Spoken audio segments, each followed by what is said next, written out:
नमस्कार। मैं सम्राट चौधरी ईश्वर की शपथ लेता हूँ। मैं विजय कुमार सिन्हा ईश्वर की शपथ लेता हूँ।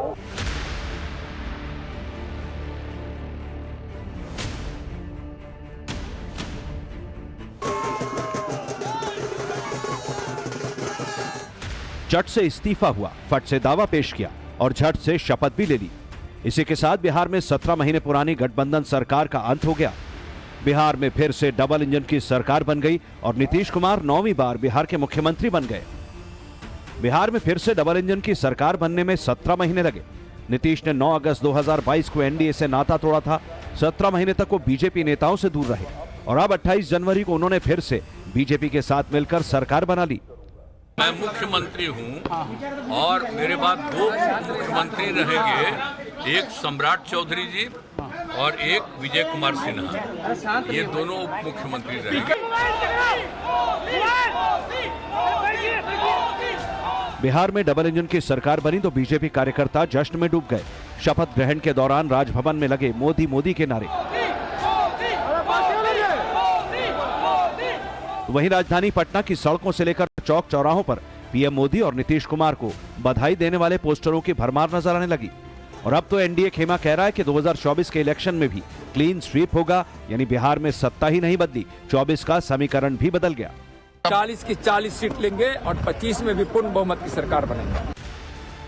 बिहार में सत्ता परिवर्तन के साथ ही 24 के चुनावी समीकरण को बदलने का क्रेडिट पीएम मोदी और उनके चाणक्य अमित शाह को दिया जा रहा है। कहा जा रहा है कि पीएम मोदी और अमित शाह ने मई की स्क्रिप्ट जनवरी में ही लिख डाली। जाहिर बात है, जवाबदेही भारतीय जनता पार्टी की ज्यादा है और जो परिस्थितियां बनी और जिस प्रकार से एक साजिश करके तेजस्वी यादव मुख्यमंत्री बनने को तैयार बैठे थे, उस पूरे साजिश को तो बेनकाब किया ही, पर उसके साथ ही माननीय प्रधानमंत्री जी को धन्यवाद है कि बिहार को उन्होंने बंगाल नहीं बनने दिया। अभी आज के बाद देखिए ना और क्या होगा। इंडिया गठबंधन कुछ है ही नहीं है, खत्म हो गया। इन चेहरों से समझिए कि बीजेपी ने बिहार में सत्ता परिवर्तन से कैसे 24 का चुनावी समीकरण साधा है। मुख्यमंत्री नीतीश कुमार ओबीसी की कुर्मी जाति से आते हैं। डिप्टी सीएम सम्राट चौधरी कुशवाहा जाति से। वहीं दूसरे डिप्टी सीएम विजय सिन्हा भूमिहार जाति से हैं, यानी सवर्ण हैं।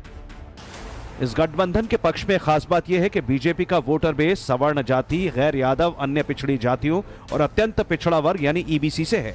वहीं नीतीश कुमार की पार्टी का ईबीसी, गैर यादव, ओबीसी के साथ साथ लव कुश, महादलित मुख्य वोट बैंक है। यही वजह है कि गठबंधन में होने पर इन जातियों के वोट दोनों बीजेपी जेडीयू को थोक में मिलते हैं। नीतीश की नई कैबिनेट में इसी कास्ट इक्वेशन को साधने की कोशिश की गई है। अगड़े, पिछड़े, अति पिछड़े और दलित महादलित के सामाजिक समीकरण का खास ख्याल रखा गया है। नीतीश जहां कुर्मी जाति से हैं, वहीं सम्राट चौधरी कोयरी जाति से आते हैं। बिहार में हुई नई जाति जनगणना के मुताबिक कोयरी की आबादी 4.21% है, जबकि कुर्मी की आबादी 2.87%। दोनों को मिला दें तो यह 8% से ऊपर हो जाता है।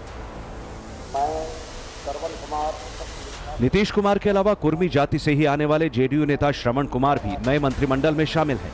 इससे बिहार में एनडीए का लव कुश का समीकरण मजबूत होता नजर आ रहा है। एकदम 40 की 40 जीतेंगे, कंफर्म रहिए। पिछले बार एक छूट गया था, वो भी नहीं छोड़ेंगे।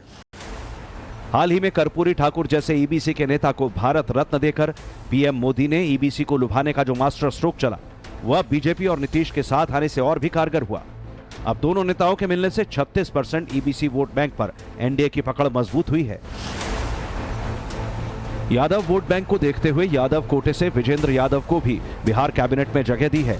जहां तक ओबीसी और ईबीसी वोट बैंक की बात है तो 2014 के लोकसभा चुनाव के दौरान जब बीजेपी, जेडीयू और आरजेडी ने अलग अलग चुनाव लड़ा था, तब तीनों पार्टियों में कुछ इस तरह वोट बैंक बटा था। आरजेडी को 49%, बीजेपी को 21% और जेडीयू को 14% ओबीसी वोट मिले थे, जबकि ईबीसी के 10% वोट आरजेडी, 52% बीजेपी और 18% जेडीयू को मिले थे।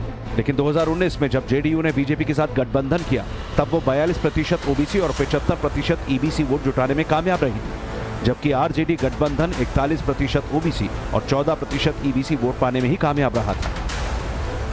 बिहार की चुनावी मार्केट में कामयाबी के लिए ओबीसी वोटों की गोलबंदी महत्वपूर्ण है।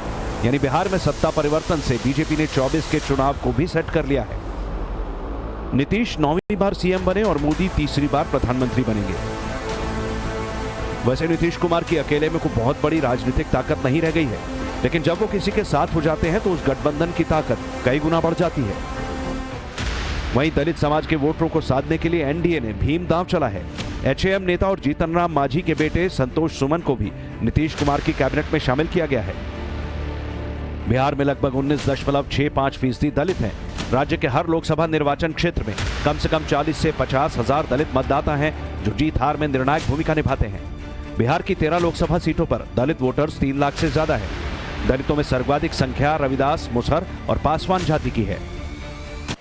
महादलित से लेकर ओबीसी, ईबीसी के साथ साथ अगड़ी जातियों को भी साधा गया है। 2.86% आबादी वाले भूमिहारों को साधने के लिए विजय सिन्हा को डिप्टी सीएम बनाया गया। वह नीतीश कुमार के करीबी विजय चौधरी को भी मंत्रिमंडल में जगह मिली। इसके अलावा 3.45% राजपूत वोटरों को ध्यान में रखते हुए निर्दलीय विधायक सुमित सिंह को मंत्रिमंडल का हिस्सा बनाया गया। ये बड़ा अनुकूल वक्त है कि रामलला विराज चुके हैं।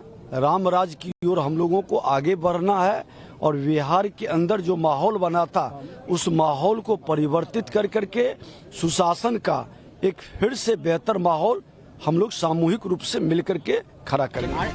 साफ है कि नीतीश को अपने पाले में लाकर और बिहार के कास्ट इक्वेशन को साध कर बीजेपी ने 24 का कार्ड सेट कर लिया है, लेकिन इंडिया अलायंस का पूरा गणित बिगाड़ दिया।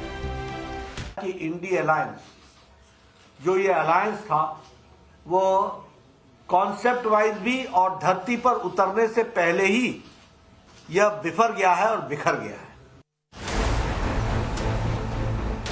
लोकसभा चुनाव से पहले मोदी शाह के दांव और नीतीश के इस यू टर्न से बिहार ही नहीं देश की सियासत में भूचाल आ गया है।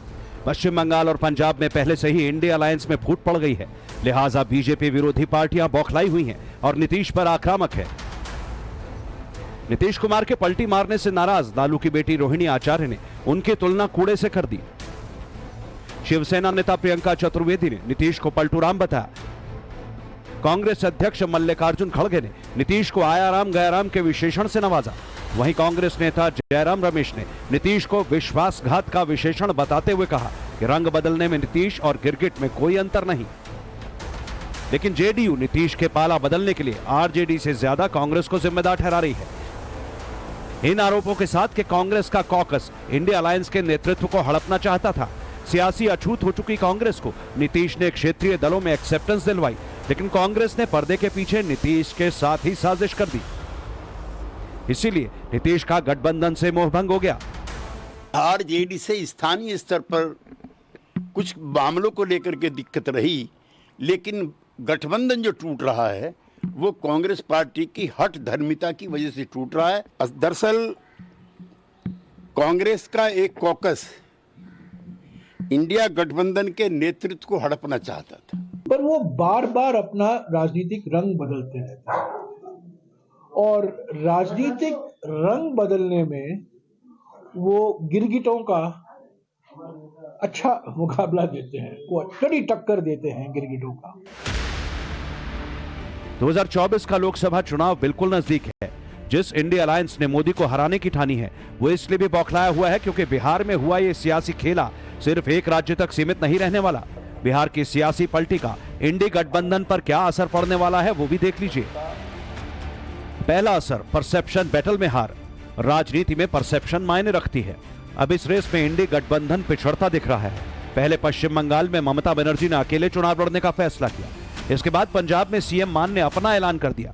यूपी में अखिलेश ने अपने मन से कांग्रेस को कम सीटें देने की बात की। दूसरा असर, ईबीसी वोट छिटकेगा। नीतीश के एनडीए के पाले में जाने के बाद इंडिया अलायंस के सामने बड़ा सवाल यह है कि अब किसके सहारे ईबीसी वोट को फिर अपने पाले में लाया जाए। तीसरा असर, कांग्रेस और ज्यादा बैकफुट पर। नीतीश का जाना कांग्रेस को और ज्यादा बैकफुट पर भी ला सकता है। अभी तक कई मौकों पर देखा गया कि कांग्रेस के लिए खुलकर बैटिंग करने का काम नीतीश कुमार ही कर रहे थे। जिस समय देश में थर्ड फ्रंट बनाने की बात हो रही थी, नीतीश ही कांग्रेस को हर बार साथ लेकर चलने की बात कर रहे थे। नीतीश के एग्जिट के बाद इंडिया अलायंस में कांग्रेस को घेरने में देर नहीं लगेगी। कांग्रेस की बार्गेनिंग पावर भी कम होती चली जाएगी और उसे सीटों की और ज्यादा कुर्बानी देनी पड़ सकती है।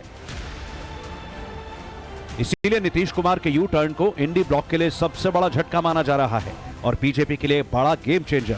नीतीश के जाने से इंडी गठबंधन में ऐसी दरार पैदा हो गई जिसे भरना मुश्किल होगा। हालांकि इंडी अलायंस के नेता कह रहे हैं कि नीतीश कुमार की ही राजनीति अब खत्म होने वाली है। नीतीश और उन्हें इशारों पर नचाने वालों को बिहार की जनता इस बार माफ नहीं करेगी। दूसरी ओर कांग्रेस पर इंडिया अलायंस को हाईजैक करने का आरोप लगा रही जेडीयू दावा कर रही है कि यह गठबंधन चुनाव से पहले ही धाराशायी हो जाएगा। अभी खेल शुरू हुई है, अभी खेल बाकी है और मैं जो कहता हूं वो करता हूं। और आप लिख के ले लीजिए, जनता दल यूनाइटेड जो पार्टी है 2024 में ही खत्म हो जाएगी, ये निश्चित रूप से लिख लीजिए। विरोधी नीतीश को बीजेपी के खिलाफ दिए गए उनके पुराने बयानों की याद दिला रहे हैं। हैदराबादी भाईजान तो पीएम मोदी और नीतीश के साथ साथ तेजस्वी पर भी हमलावर हैं। सबने तीनों ने मिलकर तो बिहार जनता को धोखा दिया है। क्या कस्में नहीं खाई थी तेजस्वी और नीतीश कुमार ने, ये बंधन नहीं टूटेगा, हम मर जाएंगे नहीं जाएंगे।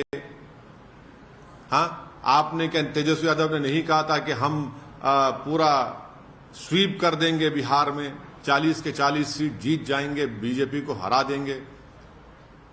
आप इन लोगों को सोचना चाहिए कितना धोखा दिया आपने। देश के प्रधानमंत्री ने क्या कहा था चुनाव के वक्त, जंगल राज। बीजेपी के इस दाव से इंडिया अलायंस के सारे समीकरण ध्वस्त होते नजर आ रहे हैं। लेकिन बिहार में डबल इंजन की सरकार बनने की खबर मात्र से ही बीजेपी के खेमे में खुशी की लहर दौड़ गई।